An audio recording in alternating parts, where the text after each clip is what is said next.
Hi good morning viewers, welcome to our YouTube channel Anjali Delights. അപ്പോൾ ഇന്നത്തെ നാളെന്ന് വെച്ച് കഴിഞ്ഞാൽ നമുക്ക് കമ്പനീൻ്റെ മെഡിക്കൽ ചെയ്യലാണ്. അപ്പോൾ കമ്പനി പെട്ടെന്ന് മെഡിക്കൽ ചെയ്യണമെന്ന് പറഞ്ഞു. അപ്പോൾ ഇന്ന് തന്നെയാണ് എനിക്ക് മുംബൈയിലേക്ക് ഫ്ലൈറ്റും പറഞ്ഞിരിക്കുന്നത്, ഡോക്യുമെൻറ്റ്സൊക്കെ സബ്മിറ്റ് ചെയ്യാൻ വേണ്ടിയിട്ട്. അപ്പോൾ പെട്ടെന്ന് വിളിച്ച് പറഞ്ഞായിരുന്നു, അങ്ങനെയാണെങ്കിൽ ചെന്നൈയിലാണ് ഉള്ളത്. അപ്പോൾ HMT കോഴ്സ് ചെയ്യുന്നുണ്ടെങ്കിൽ നിങ്ങൾ ചെന്നൈ തന്നെ ഒരു ഗ്ലോബലസ് സ്റ്റാൻഡേർഡ് ഹെൽത്ത് കെയർ എന്ന് പറഞ്ഞ ഒരു സീഫറസിൻ്റെ മെഡിക്കൽ സെൻറ്റർ ഉണ്ട്, അവിടെ പോയിട്ട് ചെയ്തോളൂ എന്ന് പറഞ്ഞു. സോ അതുകൊണ്ട് ഞാൻ അവിടെ വന്നിരിക്കുകയാണ്. അപ്പോൾ എത്തുമ്പോഴേക്കും കുറച്ച് വൈകിപ്പോയി. കമ്പനി പറഞ്ഞത് 2 മണിയാകുമ്പോഴേക്കും എത്താൻ വേണ്ടിയിട്ടായിരുന്നു, പക്ഷേ ഞാൻ എത്തുമ്പോഴേക്കും 3 മണിയായി.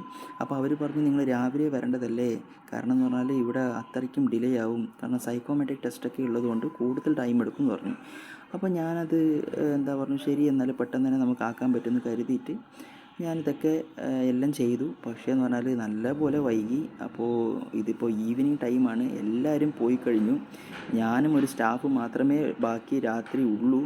അപ്പോൾ കാരണം ഇപ്പോഴെ തന്നെ ഒരു ഏകദേശം 9 മണിയോളായി. അപ്പോൾ രാത്രിയാണ് എനിക്ക് ഫ്ലൈറ്റ് പറഞ്ഞിരിക്കുന്നത്, ഒരു 12 മണിക്കങ്ങനെ. അപ്പോൾ ഇവിടുന്ന് പെട്ടെന്ന് തന്നെ നമുക്ക് പോയേ പറ്റൂ. അപ്പോൾ സൈക്കോമെട്രിക് ടെസ്റ്റിൻ്റെ പേപ്പേഴ്സുകളാണ് ഇത്. എനിക്ക് ഇതെന്താണെന്ന് പോലും മനസ്സിലായിട്ടില്ല. ഞാൻ ആദ്യമായിട്ടാണ് ഇത് ചെയ്യുന്നത്, കാരണം ഡ്രോയിങ്സൊക്കെ തന്നിട്ടായിരിക്കും തന്നിരുന്നത്. അപ്പോൾ ഇത് ഏകദേശം 500 ക്വസ്റ്റ്യനുകളുണ്ട്. എങ്ങനെയൊക്കെ ഞാനത് ചെയ്തു.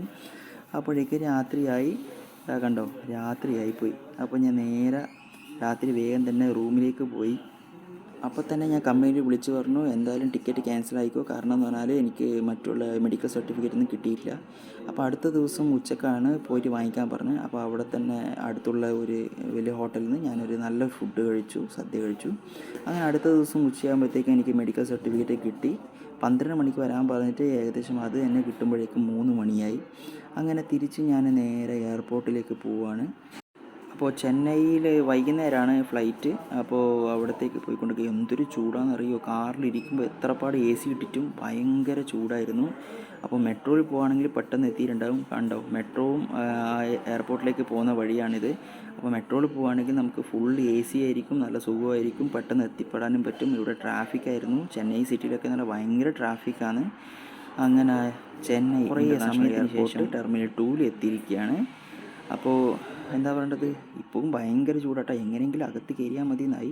അപ്പോൾ ഇത് കമ്പനി തന്നെ തന്ന ഒരു ടാക്സി ആയിരുന്നു. അപ്പോൾ എല്ലാം കമ്പനി തന്നെയായിരുന്നു പ്രൊവൈഡ് ചെയ്യുന്നത്. അപ്പോൾ പെട്ടെന്ന് തന്നെ വേഗം തന്നെ കയറി, കാരണം ടൈം കുറവേ ഉള്ളൂ.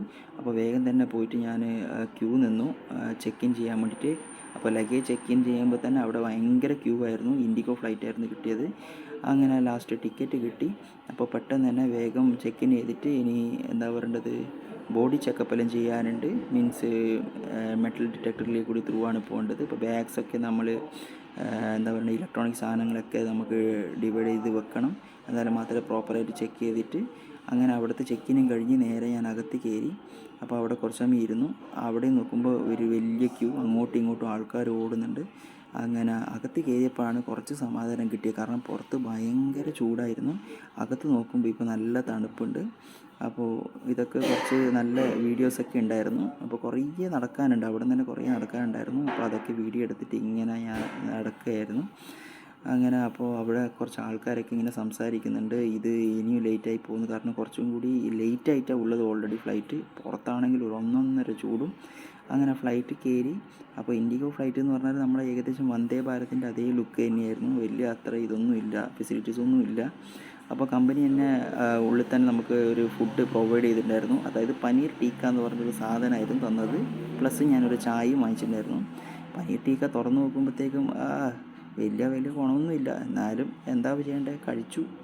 അങ്ങനെ നമ്മൾ ലാസ്റ്റ് മുംബൈ എയർപോർട്ടിൽ എത്തിയിരിക്കുകയാണ്. അപ്പോൾ മുംബൈയിൽ സാധാരണ ഡയറക്റ്റ് നമുക്ക് എൻട്രി ചെയ്യേണ്ട ഇതാണ് കിട്ടുക. ഇപ്രാവശ്യം എന്താണെന്നറിയില്ല, എനിക്കിപ്പോൾ സ്റ്റെപ്പ് ഇറങ്ങിയിട്ട് പോകാനുള്ള ഇതിലാണ് കിട്ടിയിരിക്കുന്നത്. അപ്പോൾ ഇതാണ് നമ്മൾ വന്ന ഫ്ലൈറ്റ്. അപ്പോൾ വെതർ നല്ല അടിപൊളിയായതുകൊണ്ട് തന്നെ നല്ല കൂൾ എന്താ പറയേണ്ട ഒരു ടെമ്പറേച്ചറായിരുന്നു. അപ്പോൾ ഒരു ബസ്സിൽ തന്നെ എല്ലാവരും തിക്കി തിരക്കി അകത്ത് കയറി. അങ്ങനെ പിന്നെ ലഗേജ് എടുക്കേണ്ട അവിടെ പോയി. അപ്പോൾ ലഗേജിനാണെങ്കിൽ കണ്ടമാനം ജനക്കൂട്ടം നിറഞ്ഞു കിടക്കുകയാണ്. അപ്പോൾ എൻ്റെ ലഗേജ് വന്നു കാത്തുനിന്നു. അങ്ങനെ അവസാനം ലഗേജ് കിട്ടി. അതിന് തന്നെ ഒരു അരമണിക്കൂറോളം വെയിറ്റായി. അപ്പോൾ ഇനി നേരെ പുറത്തേക്ക് ഇറങ്ങണം. പിന്നെ കമ്പനി ആളെ നിയമിച്ചിട്ടുണ്ട്, അതായത് ഒരു ടാക്സി ഡ്രൈവറെ നിയമിച്ചിട്ടുണ്ട്. അപ്പോൾ കമ്പനി തന്നെയാണ് എല്ലാം ചെയ്തു തരുന്നത്. അപ്പോൾ എന്ന് പറഞ്ഞാൽ കമ്പനി എൻ്റെ ടാക്സി ഡ്രൈവർ എന്നെ വിളിച്ചിട്ടുണ്ടായിരുന്നു. അപ്പോൾ ഞാൻ പറഞ്ഞു ഞാൻ ഇവിടെയാണ് ഉള്ളത്. അപ്പോൾ മൂപ്പർ പറഞ്ഞു സാറേ എങ്ങനെയെങ്കിലും സെഡ് പൊസിഷനിൽ വന്ന് നിൽക്കണം, അവിടെയാണ് ടാക്സി സ്റ്റാൻഡ്, അവിടെ വന്ന് നിന്ന് കഴിഞ്ഞാൽ ഞാൻ അവിടെ ഉണ്ടാവുന്നത്. അപ്പോൾ അങ്ങ് ദൂരത്ത് നോക്കുമ്പോൾ ഒരു വ്യക്തിയുണ്ട് ഇങ്ങനെ ബോർഡും പിടിച്ച് നിൽക്കുന്നത്. അപ്പോൾ എനിക്ക് മനസ്സിലായി, അപ്പോൾ എൻ്റെ പേര് അതിൻ്റെ അടുത്ത് എഴുതിയിട്ടുണ്ട്. അപ്പോൾ നേരെ അങ്ങോട്ടേക്ക് പോയി. ഇതാണ് വന്ന വണ്ടി, കമ്പനീൻ്റെ വണ്ടിയായിരുന്നു. അപ്പോൾ ഇതായിരുന്നു പേരും പിടിച്ച് മൂപ്പർ നിന്നത്. ചെന്നൈയിൽ നിന്ന് വരുന്ന ഫ്ലൈറ്റായിരുന്നു. അപ്പോൾ നാട്ടിലെ പോലെ ചെന്നൈയിലെ പോലെ അത്ര വലിയ ചൂടൊന്നുമില്ല, നല്ല തണുപ്പ്, നല്ല കാർമേഘമൊക്കെ മൂടിയായിരുന്നു. പക്ഷേ നല്ല ഭയങ്കര ട്രാഫിക്കായിരുന്നു. അങ്ങനെ ഫൈനലി ഒരു സന്ധ്യ ആകുമ്പോഴത്തേക്കും അങ്ങനെ നമ്മൾ പറഞ്ഞ ഹോട്ടലിലെത്തി, റൂമിലെത്തി. ഇവിടെ നോക്കുമ്പോൾ കൃഷ്ണൻ്റെ പ്രതിമയൊക്കെ വെച്ചിട്ട് നല്ല പ്രാർത്ഥനയൊക്കെ ചെയ്തിട്ട് നല്ലൊരു വൈബാണ് കയറുമ്പോൾ തന്നെ. അങ്ങനെ എനിക്ക് കിട്ടിയ റൂമാണ് 701. അപ്പോൾ 7ാം നിലയിലായിരുന്നു റൂം. അപ്പോൾ റൂം എങ്ങനെയാണ് നമുക്ക് നോക്കാം. റൂമിൻ്റെ ഒരു ചെറിയ ടൂർ ഞാൻ കാണിച്ചു തരാം. അപ്പോൾ നല്ല ഫെസിലിറ്റീസ് തന്നെയാണ് തന്നിരിക്കുന്നത്, പക്ഷേ കുറച്ച് കൺജസ്റ്റഡ് ആണ്. പക്ഷേ എന്ന് പറഞ്ഞാൽ എല്ലാം എന്താ പറയുന്നത് ആ ഒരു റൂമിൽ തന്നെ അഡ്ജസ്റ്റ് ചെയ്തിട്ട് നല്ല നീറ്റായിട്ട് വെച്ചിരിക്കുകയാണ്. അപ്പോൾ ബെഡ് നല്ലൊരു ഡബിൾ ബെഡാണ് ഉള്ളത്. പിന്നെ ചെറിയൊരു ചെയറുണ്ട്, പിന്നെ ഒരു ചെറിയൊരു അൽമാരയുണ്ട്.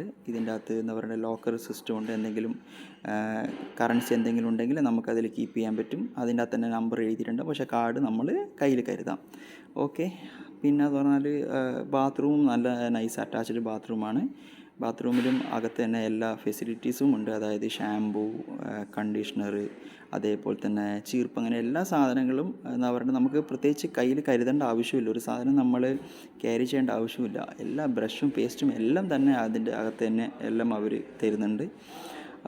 പിന്നെ റൂമിൽ തന്നെ നമുക്ക് ഫ്രിഡ്ജും ഉണ്ട്, പിന്നെ പ്ലസ് TV, അതേപോലെ തന്നെ എന്താ പറയുക കെറ്റിലും ഉണ്ട്. വാട്ടർ ബോട്ടിൽ ഒരു 4-5 വാട്ടർ ബോട്ടിൽ വെച്ചിട്ടുണ്ട്. ഇനി എക്സ്ട്രാ വേണമെങ്കിൽ നമുക്കത് വിളിച്ച് പറയാം. പിന്നെ നമുക്ക് ചായ ഉണ്ടാക്കാനുള്ള എല്ലാ, അതായത് ചായ, കോഫി പൗഡറും ചായപ്പൊടിയും ഗ്രീൻ ടീയും എല്ലാം തന്നെ അവിടെ വെച്ചിട്ടുണ്ട്. ഒരു മിൽക്ക് പൗഡറും ഉണ്ട്, പ്ലസ് മിൽക്ക് ലിക്വിഡും ഉണ്ട്. അപ്പോൾ ഫ്രിഡ്ജും ഉണ്ട് എന്തെങ്കിലും വേണമെങ്കിൽ. അങ്ങനെ സന്ധ്യയായി. അപ്പോൾ നമ്മൾ ഫിസിയോതെറാപ്പീസ് മാഡം എന്നൊക്കെ പറഞ്ഞിട്ടുണ്ട്, ഇങ്ങനെ എന്താ പറയേണ്ടത് എപ്പോഴും ദിവസം 5 ദിവസത്തിൽ അല്ല ഒരാഴ്ചയിൽ 5 ദിവസമെങ്കിലും നടക്കണമെന്ന്. അപ്പോൾ അതുകൊണ്ട് എന്താ പറയേണ്ടത് ഒക്കെ മാറ്റി ഒരുങ്ങി, എന്നിട്ട് ഞാൻ മുംബൈയിൽ ആ സിറ്റിയിലേക്ക് കൂടി നടക്കാൻ തുടങ്ങി. അപ്പോൾ ഇത് നമ്മളെ റൂമിൻ്റെ താഴെ തന്നെയുള്ള സിറ്റിയാണ്. സോ അതുകൊണ്ട് അങ്ങനെ നടക്കാൻ തുടങ്ങി. അപ്പോൾ കുറേ ഒരു എൻ്റെ എപ്പത്തിന്ന് അച്ചീവ്മെൻ്റ് എന്ന് പറഞ്ഞാൽ 8000 സ്റ്റെപ്സ് എങ്കിലും നടക്കണം എന്നായിരുന്നു. അപ്പോൾ 8000 സ്റ്റെപ്സ് എപ്പോഴും നടക്കും. 8000 സ്റ്റെപ്സ് വാച്ചിൽ റെഡിയായി കഴിഞ്ഞ് കഴിഞ്ഞാൽ മാത്രമേ റൂമിലേക്ക് പോകും. അങ്ങനെ റൂമിൽ തിരിച്ചെത്തി, എന്നിട്ട് കുളിച്ച് മാറ്റി ഫുഡിന് ഓർഡർ ചെയ്തു. അപ്പോൾ എനിക്ക് എപ്പോഴും മാഞ്ചോ സൂപ്പ് എനിക്ക് ഭയങ്കര ഇഷ്ടമായിരുന്നു, ചിക്കൻ മാഞ്ചോ സൂപ്പ്. അപ്പോൾ കഴിച്ചിട്ടുള്ളവർക്ക് അറിയായിരിക്കും. അപ്പോൾ ഇതുപോലെ സൈഡിൽ നമുക്കൊരു ചിപ്സ് പോലെ തരും, ക്രിസ്പി ആയിട്ടുള്ളത്. അത് നമുക്ക് അതിൻ്റെ അകത്ത് ഇട്ടിട്ട് അതിന് മിക്സ് ചെയ്തിട്ട് കഴിക്കുക വേണ്ടേ. അപ്പോൾ നല്ലൊരു ടേസ്റ്റ് ആയിരുന്നു. കാരണം എനിക്ക് ആദ്യം നാട്ടിലൊന്നും മാഞ്ചോ സൂപ്പിനെ കുറിച്ച് അറിയില്ലായിരുന്നു. അപ്പോൾ എനിക്ക് മുംബൈയിൽ നിന്നായിരുന്നു ഞാൻ ആദ്യമായിട്ട് കണ്ടത് തന്നെ. അപ്പോൾ അവിടെ നിന്ന് ടേസ്റ്റ് നോക്കിയതാണ്. അപ്പോൾ അതിനുശേഷം എനിക്കത് ഭയങ്കര ഇഷ്ടപ്പെടാൻ തുടങ്ങി. അപ്പോൾ ഇതായിരുന്നു നല്ലൊരു ഡിലീഷ്യസ് ആയിരുന്നു ഫുഡ്. അത് കഴിഞ്ഞപ്പോൾ തന്നെ അടുത്ത ഞാൻ ഓർഡർ ചെയ്ത ഫുഡ് ഒക്കെ വന്നിട്ടുണ്ടായിരുന്നു. ഞാൻ അടുത്ത് ഓർഡർ ചെയ്തത് വെച്ച് കഴിഞ്ഞാൽ ചിക്കൻ കറിയും ഗ്രേവി പോലത്തെ ഒരു സെമി ഗ്രേവി പ്ലസ് നമുക്ക് നാൻ, അതാണ് ഓർഡർ ചെയ്തത്. അപ്പോൾ ഗ്രേവി ഒരു ചെറിയൊരു ഇതിനകത്ത് വന്നിട്ടുണ്ടായിരുന്നു, കിണ്ണം പോലത്തെ ഒരു സാധനത്തിൽ തന്നിട്ടുണ്ടായിരുന്നു. പിന്നെ നാനും ഉണ്ടായിരുന്നു. അപ്പോൾ ഞാൻ 2ആണ് ഓർഡർ ചെയ്തത്. അപ്പോൾ ഞാനിത്